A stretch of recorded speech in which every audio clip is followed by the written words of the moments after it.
Alright, hello everyone, it's Happy, and today we are talking about the E100, and of course this tank has been changed up in update 10.3. Some people are going to say it's a nerf. In my opinion, it's not, because even though the weapon handling was nerfed, you can barely ever feel it. I'm not going to say it doesn't exist, but it's really hard to sort of feel this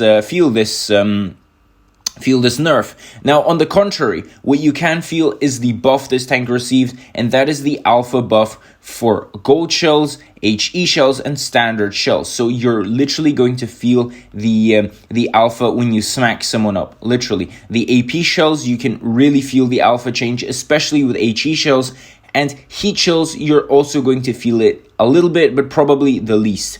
Now, this tank has become even better than it was when it comes to the gun, because now peekabooing is going to be much better than before. So you can trade shots much more comfortably compared to before.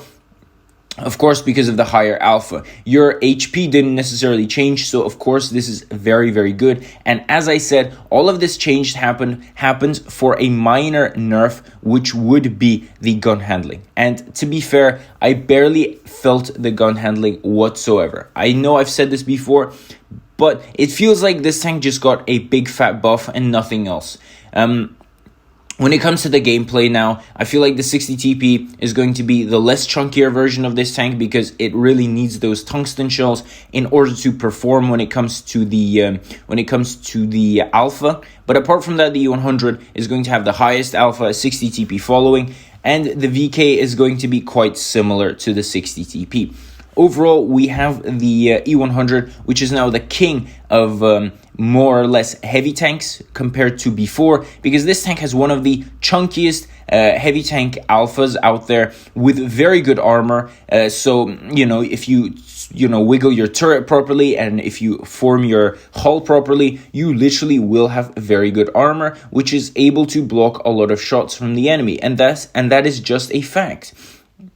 Now, if you look at this tank from another angle, it is slow. It's not that great when it comes to changing flanks, etc., etc. But was it ever good at that? Not really. It was always sort of a frontline tank, and that is what you should keep to. And you should always try and, sort of know where the enemy is going to be at the start of the match, because you want to go in that general direction. You don't want to go to the medium side and all the mediums have long gone left and you're out there trying to outpace them. That is not how you should play the E100. And of course, as before, I would always recommend the E100 to anyone. If you're new, if you're average, if you're really good, because as I say, the E100 has an amazing tech tree, if not the perfect tech tree for anyone. It's got very good tanks, it's got mediocre tanks, but in general, all the tanks are going to be good. They're not going to be bad whatsoever. Starting all the way from tier 6 to tier 9 and 10, you will have very decent tanks. And they are going to teach you a lot along the way, especially how to use your armor,